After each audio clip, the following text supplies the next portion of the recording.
திருச்சிற்றம்பலம்.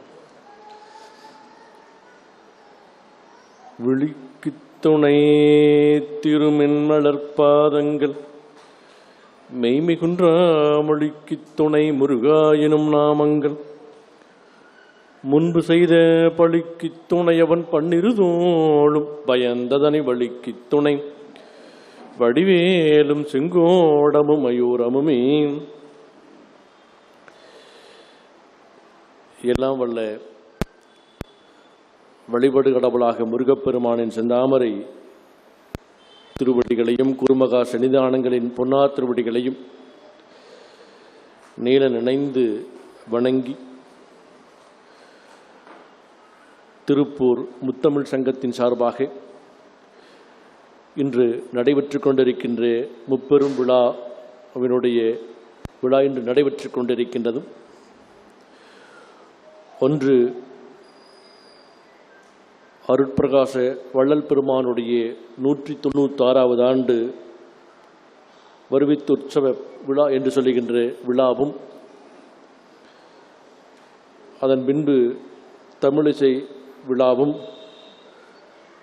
கலைஞர்களுக்கு தமிழ் மாமணி விருது வழங்குகின்ற பெரும் விழாவும் இங்கு நடைபெற்று கொண்டிருக்கின்றது. இந்த விழாவிற்கு தலைமையேற்று சிறப்பித்துக் கொண்டிருக்கின்ற நம்முடைய பாராட்டிற்குரிய இந்த தமிழ் சங்கத்தினுடைய தலைவர் அரிமா செல்வராஜ் அவர்களே, இந்த விழாவை வரவேற்புரை நல்கி ஒருங்கிணைந்து நடத்தி கொண்டிருக்கின்ற பாராட்டிற்குரிய இதனுடைய செயலர் பாலசுப்ரமணியம் அவர்களே, இங்கு விருதுகளை பெற்றிருக்கின்ற தமிழ் மாமணி அனந்தகிருஷ்ணன் அவர்களே, தமிழ் மாமணி ஸ்ரீராமன் அவர்களே, தமிழ் மாமணி ஸ்ரீமதி மேனகா அவர்களே, இந்த இனிய விழாவிலே கலந்து கொண்டு சிறப்பித்திருக்கின்ற பெரியோர்களே, தாய்மார்களே, குழந்தைகளே, அனைவருக்கும் இடையே நல் வாழ்த்துக்களை முதற்கண் தெரிவித்துக் கொள்கின்றோம். நம்முடைய மொழியை எடுத்துக்கொண்டால் இயல், இசை, நாடகம் என்று சொல்கின்ற முத்தமிழுக்குரிய சிறப்பு நம்முடைய ஒரே ஒரு மொழிக்கு மட்டும்தான் உண்டு. அருகிநாத பெருமான் சொல்லுகின்ற பொழுதும் இந்த மொழியால் வைதாலும் கூட நான் ஏற்றுக்கொள்வேன் என்று அழகாக சொல்வார். மொய்தார் அணிகுழல் வள்ளியை வேட்டமிழ் முத்தமிழால் வைதாரையும் அங்கு வாழ வைப்போன்.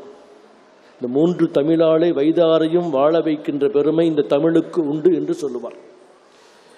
அப்படிப்பட்ட இந்த மொழியை போற்றி பாதுகாக்க வேண்டிய ஒரு காலகட்டத்திலே நாம் நின்று கொண்டிருக்கின்றோம். பாரதி சொன்னது போல தமிழ் இன்னி மெல்லச்சாகும் என்கின்ற கனவையெல்லாம் நாம் விட்டு இந்த குழந்தைகளுடைய அந்த இசையையும் இசை நாடகத்தையும் நாம் காண்கின்ற பொழுதும் இந்த குழந்தைகள் மூலமாக இந்த முத்தமிழையும் அடுத்த தலைமுறைக்கு எடுத்துச் செல்கின்ற குழந்தைகள் இன்று வளர்ந்து கொண்டிருக்கின்றார் என்ற பெருமையை நாம் பார்க்கின்ற பொழுது மகிழ்ச்சியாக இருக்கின்றது. விஜயமங்கலம் சொக்கலிங்க ஐயா போன்றவர்களெல்லாம் வந்திருக்கின்றார்கள்.